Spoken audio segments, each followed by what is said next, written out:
नमस्कार, नो एस्ट्रोफैक्ट्स में आपका सबका स्वागत है। आज हम बर्थ टाइम रेक्टिफिकेशन के बारे में बात करेंगे।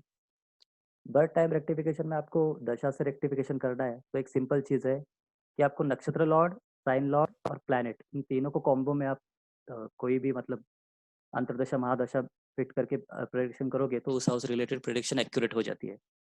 जैसे सपोज़ अगर मैं राहु को देखूँ, राहु रेवती में है तो रेवती का लॉर्ड है मर्क्यूरी और ये जुपिटर और राहु मर्क्यूरी पाइसेस का lord Jupiter mercury Jupiter Rahu या राहु जुपिटर मर्क्यूरी या जुपिटर राहु मर्क्यूरी इस कॉम्बो में ना 10th हाउस में पाइसेस रिलेटेड एक्टिविटी का प्रिडिक्शन आएगा। जैसे वो फॉरेन जाएगा या फॉरेन जाएगा करियर के लिए, ऐसे प्रिडिक्शन आप परफेक्टली पाओगे। एंड सेकंड बीसीपी से भी आपको पता होता कि बीसीपी में जो साल चल रहा है उससे भी आपको प्रिडिक्शन आएगी। जैसे अभी एक एग्जांपल देखिए, मेरे पास एक चार्ट आया था, मृगशिरा 0 डिग्री पे था वो चार्ट। तो मैंने सोचा कि शादी के लिए प्रिडिक्ट करे। देखो शादी के लिए क्यों, मतलब अभी 25 साल या जो भी है मतलब age near about 34 year age है। तो आप यंग एज में आपको उसको प्रिडिक्शन क्या क्या कर सकते हो आप, मैरिज करियर यही प्रिडिक्शन हो सकती है। अगर आदमी आपके पास 50 साल 60 साल आए तो उसके प्रिडिक्शन आपके अलग रहेंगे। फिर आपके उसके हेल्थ बहुत कुछ प्रिडिक्शन हो सकते हैं। देश काल पात्र अकॉर्डिंग, मतलब आपके पास कौन कैसे आता है उसके अकॉर्डिंग आप प्रिडिक्शन करना सीख लीजिए। अगर आपके पास 22 साल का लड़का आता है या 22 साल की लड़की आती है तो आप उसको एजुकेशन के बारे में बता सकते हो, ना कि उसके मैरिज के बारे में। अभी ये लड़की 34 ईयर्स है तो आई फील कि उसको मैरिज की प्रिडिक्शन से आपका उसका बीटीआर होना चाहिए। तो अभी देखिए 7th लॉर्ड सैजी है, Mercury Sun, Mercury Sun 7th lord सैजी मर्क्यूरी है मूला में। तो केतु, केतु सैजी का lord Jupiter, Ketu Jupiter Mercury, Ketu Jupiter Sun, Mercury Jupiter Ketu, इस कॉम्बो में सेवंथ हाउस रिलेटेड एक्टिविटी होनी चाहिए। दशा जाके देखा तो केतु तो आई नहीं है, केतु की दशा मर्क्यूरी में, सन की दशा में जुपिटर, सन की दशा में जुपिटर 2010 अगस्त सितंबर में कुछ हुआ है क्या पूछा मैंने शादी के रिलेटेड, तो उसने कहा नहीं कुछ नहीं हुआ। तो देन आई फील कि वो टॉरस असेंडेंट होना चाहिए। तो टॉरस असेंडेंट में देखा गया तो देखो अभी सैटर्न मून है, मार्स वृश्चिक का लॉर्ड है मार्स। तो सैटर्न मून किस में है, मून है अनुराधा में, सैटर्न है ज्येष्ठा में। अगर मैं ज्येष्ठा लेता हूँ मर्क्यूरी सैटर्न मून या मार्स, इस कॉम्बो में जाऊँ मैं अगर, तो मर्क्यूरी मून सैटर्न तो मार्च 11। तो मैंने पूछा मार्च 11 के आसपास आपकी शादी कुछ हुई, तो उसने कहा हाँ हो गई थी शादी, बट 13 दिन में ही शादी टूट गई, मतलब शादी के 13 दिन में डाइवोर्स हुआ। अभी ये कॉम्बो कौन सा है, देखिए इसमें अभी डाइवोर्स का कॉम्बो जेमिनी में दिखता नहीं था। जेमिनी में ना, आप जेमिनी में जाओगे, जेमिनी में जाओगे तो लिब्रा विनस 5th हाउस में है, सैजी 7th हाउस में है। तो ऐसा कोई कनेक्शन नहीं दिखता डाइवोर्स का।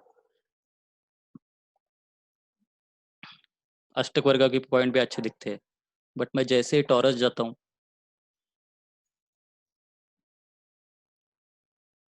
टॉरस जाता हूँ तो सेवन वीनस कारका ऑफ द मैरिज जो है वो 6th हाउस में जाता है और लिब्रा साइन भी आती है, तो ये डाइवोर्स का साइन भी दिखाता है।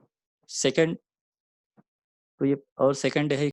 अब अगर मैं अभी बीसीपी से भी करने जाऊँ ना, तो बीसीपी से भी मेरा टॉरस असेंडेंट 25 साल में एक्टिवेट होता है, जिसका लॉर्ड विनस लिब्रा में है। तो 25 साल में अगर रनिंग में करोगे तो 2011 में शादी आ जाती है। तो मैं दशा लगाऊं या बीसीपी लगाऊं या नाड़ी की टेक्निक है बहुत सारी, जो आने वाली वीडियो में कभी मैं बताऊंगा नाड़ी की टेक्निक, उससे भी ये टॉरस असेंडेंट ही कंफर्म हो रहा था। और सेकंड मैंने और एक प्रिडिक्शन किया था कि आप गवर्नमेंट कॉटेज में रहते हो क्या, क्योंकि उसके 4th हाउस में लियो साइन है, लियो साइन इज अ गवर्नमेंट। तो मैक्सिमम देखना टॉरस असेंडेंट की एक में प्रिडिक्शन कॉमन रहती है। अगर उनके माता पिता या कोई तो मतलब माता पिता या खुद या उनके हस्बैंड कभी ना कभी लाइफ में ना उनको गवर्नमेंट व्हीकल मिल जाती है फैसिलिटी, या गवर्नमेंट हाउस मिल जाता है। तो गवर्नमेंट हाउस के मतलब इन्होंने इनके फादर मतलब गवर्नमेंट सर्वेंट है, तो इनको एक गवर्नमेंट कॉटेज मिला था, उसमें रह गए थे। तो इससे भी वो प्रिडिक्शन कंफर्म हो जा रहा है कि टॉरस एसेंडेंट ही है। तो आपको प्रिडिक्शन दशा से आप कंफर्म कर सकते हो कि ये कौन सा एसेंडेंट है। मतलब जिस कोई डिग्री 29 पे हो या फर्स्ट डिग्री पे हो, तो आपको ये प्रिडिक्शन करना आसान हो जाएगा दशा के अकॉर्डिंग। अब दशा यूज करो, दशा बेसली यूज मतलब अच्छी यूज होती है। मैं और एक प्रिडिक्शन बताता हूँ, जिसमें जुपिटर पाइसिस में 10th हाउस में था, रेवती में। तो मैंने देखा मर्क्यूरी, रेवती इज मर्क्यूरी, तो 10th हाउस मर्क्यूरी रेवती था, और पाइसिस इज जुपिटर, और वो जुपिटर, तो जुपिटर जुपिटर मर्क्यूरी में मैंने उसको प्रिडिक्ट किया था कि आप मतलब फॉरेन चले हो गए। तो सच में बंदा फॉरेन चला गया होता। फॉरेन क्यों? पाइसिस था और 10th हाउस था, तो करियर के लिए फॉरेन चला गया था। और ये टेक्निक मैंने दशा की टेक्निक 10-12 लोगों को बता दी थी, तो उन्होंने भी टेस्ट किया है, वो काम करती है अच्छे से टाइमिंग ऑफ इवेंट के लिए। तो आप उसको प्रिडिक्शन में यूज कीजिए और उससे बर्थ टाइम रेक्टिफिकेशन कर लीजिए, बहुत काम पे आ जाएगी। एंड वन गुड मतलब एक न्यूज़ बतानी थी कि हम एक्टिवेशन कोर्स आज लॉन्च कर रहे हैं, जिसकी डिटेल आपको वेबसाइट में मिल जाएंगी। नेम प्रिडिक्शन कोर्स भी विकी ने लॉन्च किया है, उसकी भी डिटेल आपको उसके मतलब मेल पे मिल जाएगी आपको। जिसको कोर्स ज्वाइन करना है आप ज्वाइन कर सकते हो। अगर आपको बेसिक नहीं आता हो तो बेसिक भी एक उत्तर कालामृत या पराशर की किताब से आपको थोड़ा बहुत बेसिक भी सिखाया जाएगा। डोंट वरी, आपको अगर बेसिक नहीं आता तो आप वो भी सीख सकते हो। बुक से मतलब बुक से पढ़ाया जाएगा आपको। उत्तर कालामृत में बहुत सारे सिग्निफिकेंस है, तो सिग्निफिकेंस को कैसे यूज करना वो सिखाया जाएगा। आई होप आपको ये वीडियो पसंद आई होगी। अगर आपको ये वीडियो पसंद आई हो तो please like share and subscribe. Thank you.